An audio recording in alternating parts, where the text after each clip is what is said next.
প্রিয় শিক্ষার্থীবৃন্দ, তোমরা যে যেখানে বসে আজকের এই ক্লাস দেখছো, তোমাদের সবাইকে আন্তরিক শুভেচ্ছা জানিয়ে আজকের পাঠ উপস্থাপন করছি।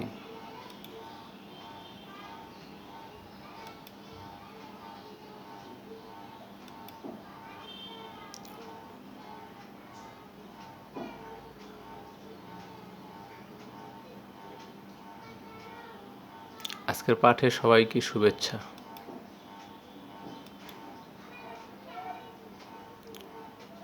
শিক্ষক পরিচিতি। আমি মোহাম্মদ হুমায়ুন কবির, বরিশাল সরকারি model school and college, Barishal.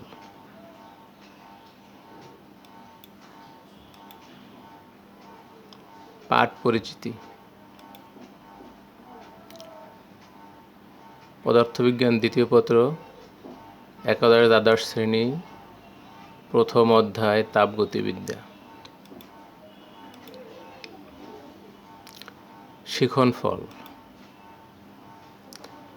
এই পাঠ শেষে শিক্ষার্থীরা পারবে এন্ট্রপি ব্যাখ্যা করতে, রুদ্ধতাপীয় প্রক্রিয়াকে সময় এন্ট্রপি বলার কারণ ব্যাখ্যা করতে, এন্ট্রপি সম্পর্কিত গাণিতিক সমস্যা সমাধান করতে।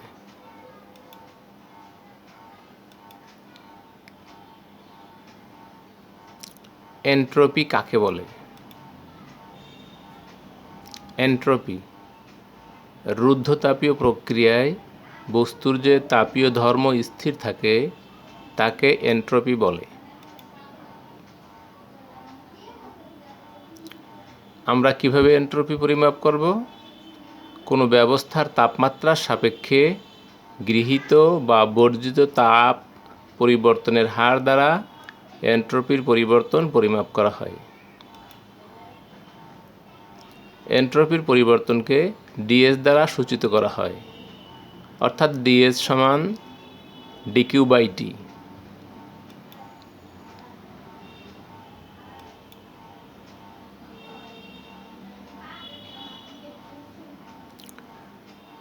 রুদ্ধতাপীয় প্রক্রিয়াকে সময় এন্ট্রপি বলার কারণ।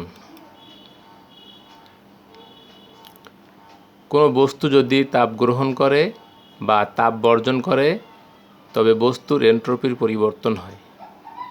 যদি কোনো ব্যবস্থা টি ধ্রুব তাপমাত্রায় ডিকিউ পরিমাণ তাপ গ্রহণ বা বর্জনের ফলে ব্যবস্থার এন্ট্রপির পরিবর্তন ডিএস হয়, তবে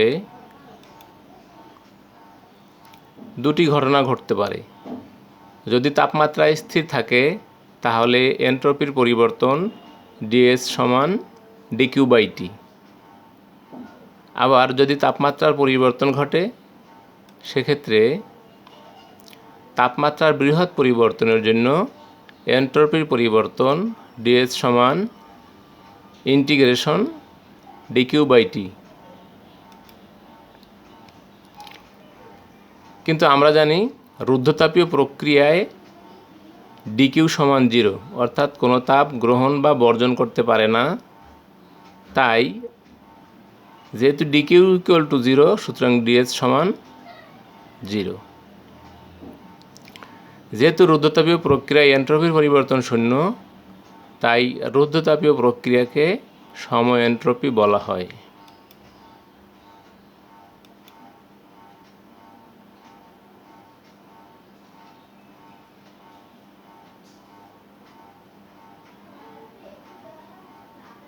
প্রয়োজনীয় সূত্র। তাপমাত্রা স্থির থাকলে ডিকিউ সমান ml, এখানে m বস্তুর ভর এবং LF ল্যাটেন্ট হিট।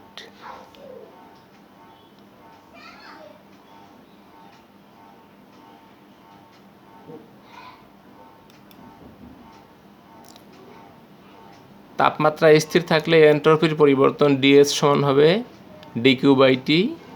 যদি ডিকিউর মান বসাই দেই তাহলে mLF/টি। আমরা ডিএস ব্যবহার করতে পারি বা ডেল এস ব্যবহার করতে পারি, ডিকিউ ব্যবহার করতে পারি বা ডেল কিউ ব্যবহার করতে পারি, অর্থাৎ এন্ট্রপির পরিবর্তন অথবা তাপের পরিবর্তন প্রকাশ করার জন্য। তাপমাত্রার পরিবর্তন ঘটলে, যদি ব্যবস্থার তাপমাত্রার পরিবর্তন ঘটে, সেক্ষেত্রে ডিকিউ সমান হবে এম এস ডি থিটা। এখানে ডিকিউ হতে পারে, ডেল কিউ হতে পারে। এখানে ডেল কিউ হলে এখানে ডেল থিটা লিখব বা ডেল টি লিখব, যেটি ইচ্ছে সেটি লেখা যাবে, সমস্যা নেই। তাপমাত্রার পরিবর্তন ঘটলে এন্ট্রপির পরিবর্তনের সূত্র হবে ইন্টিগ্রেশন T1 থেকে T2 ডিকিউ বাই টি। এটাকে ইন্টিগ্রেশন করলে হবে MS loan T2 by T1। এই সূত্র প্রয়োগ করে আমরা তাপমাত্রার পরিবর্তন ঘটলেও এন্ট্রপির পরিবর্তন নির্ণয় করতে পারব। এবার আমরা একটি গাণিতিক সমস্যা দেখব।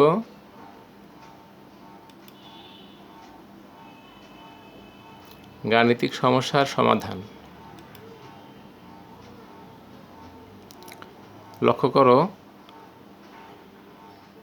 0 ডিগ্রি সেলসিয়াস তাপমাত্রার 600 গ্রাম বরফকে শুধুমাত্র গলানো হলে এন্ট্রপির পরিবর্তন কত হবে নির্ণয় করো। বরফ গলনের আপেক্ষিক সুপ্ত তাপ 3,36,000 joule per KG. 0 degree Celsius তাপমাত্রার 600 গ্রাম বরফকে শুধুমাত্র গলাতে হবে। এখানে আমাদের বরফের ভর এম সমান 600 গ্রাম, কেজিতে প্রকাশ করলে 0.60 কেজি। বরফ গলনের আপেক্ষিক সুপ্ত তাপ দেয়া আছে, এফ সমান 336,000 জুল পার কেজি। তাপমাত্রা টি 0 ডিগ্রি সেলসিয়াস বা 273 কেলভিন। আমাদের বের করতে হবে এন্ট্রপির পরিবর্তন del S equal to hot. এনে ডেল এসও লিখতে পারি, ডিএসও লিখতে পারি।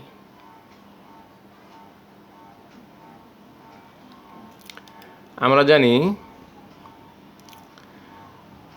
0 ডিগ্রি সেলসিয়াস তাপমাত্রা শুধুমাত্র গলাতে, বরফ গলাতে প্রয়োজনীয় তাপ ডেল কিউ সমান এম এল এফ।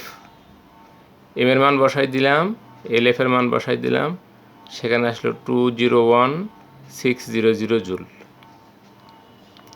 এবার এন্ট্রপির পরিবর্তনের সূত্র, যদি তাপমাত্রা স্থির থাকে, যেহেতু এখানে তাপমাত্রা স্থির, 0 ডিগ্রি সেলসিয়াস তাপমাত্রার বরফ 0 ডিগ্রি সেলসিয়াস তাপমাত্রার পানি হবে, শুধু গলবে, সেক্ষেত্রে তাপমাত্রা টি স্থির থাকবে।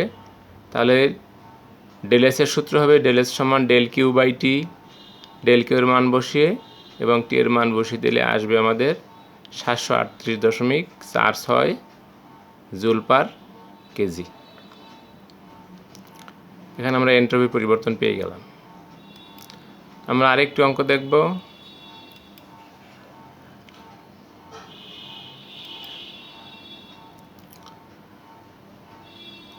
দশ ডিগ্রি সেলসিয়াস তাপমাত্রার 5 কেজি পানিকে 100 ডিগ্রি সেলসিয়াস তাপমাত্রায় উন্নীত করতে এন্ট্রপির পরিবর্তন কত হবে নির্ণয় করো। এক্ষেত্রে শুধু একটি ধাপ, 10 ডিগ্রি সেলসিয়াস তাপমাত্রার 5 কেজি পানি 100 ডিগ্রি সেলসিয়াস তাপমাত্রার পানিতে পরিণত হবে। তাহলে এখানে শুধু তাপমাত্রার পরিবর্তন ঘটার জন্যই এন্ট্রপির পরিবর্তনটি নির্ণয় করতে হবে। তো আমাদের কী কী জিনিস দেয়া আছে?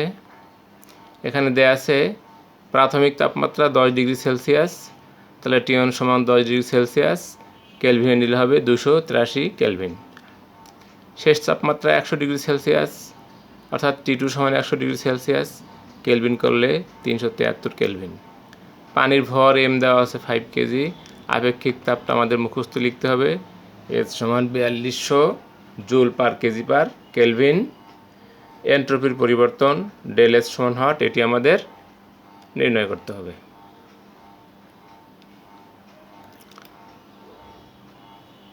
তার আগে আমরা জানি যে তাপমাত্রা যদি পরিবর্তন হয় তাহলে ডিএস বা ডেল এস লিখলে সমস্যা নাই। ডেল এস সমান ডি কিউ বাই টি, এখানে ডি কিউ এর মান এম এস ডিটি, মানটি বসাই দিলাম। এবার ডেল এস সমান আমরা সরাসরি সূত্র ব্যবহার করতে পারি, বা এই T1 থেকে T2 এম এস ডিটি, এখানে এম এসটা কনস্ট্যান্ট নিয়ে ইন্টিগ্রেশন করে আমরা লিখতে পারি। ইন্টিগ্রেশন করলাম, এখানে T1 এর মান বসিয়ে দিলাম 283 kelvin, T2 373 kelvin, M S DT by T. এবার আমরা এম এসকে ইন্টিগ্রেশনের বাইরে বের করে নিয়ে আসলাম। Lower limit 283 kelvin, upper limit 373 kelvin, DT by T রেখে দিলাম। এই ডিটি বাই টিকে করলে হবে লন টি, এটাকে যদি আমরা মান বসাই দেই তাহলে হবে ln upper limit 373 minus ln 273, এটা হিসাব করলে আসবে 5798.75 জুল পার কেলভিন। আশা করি তোমরা নিশ্চয়ই অঙ্কটি বুঝতে পেরেছ। তাহলে আমরা দুই ধরনের অঙ্ক শিখলাম, একটি তাপমাত্রা স্থির থাকলে এন্ট্রপির পরিবর্তন কীরকম হবে এবং তাপমাত্রার পরিবর্তন ঘটলে এন্ট্রপির পরিবর্তন কীরকম হবে সেটি আমরা শিখলাম।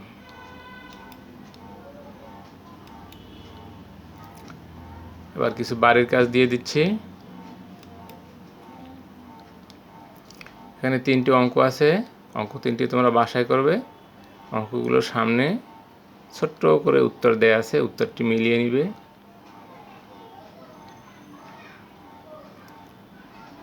প্রত্যেকটারই অঙ্কের অ্যান্সার দেওয়া আছে, অ্যান্সারটি মিলিয়ে নিবে। ভালো থাকবে তোমরা, যে যেখানে থাকো সুস্থ থাকবে এবং বাসায় নিয়মিত লেখাপড়া করবে। আজকে আশাবাদ ব্যক্ত করে আজকের পাঠ শেষ করছি। ধন্যবাদ সবাইকে।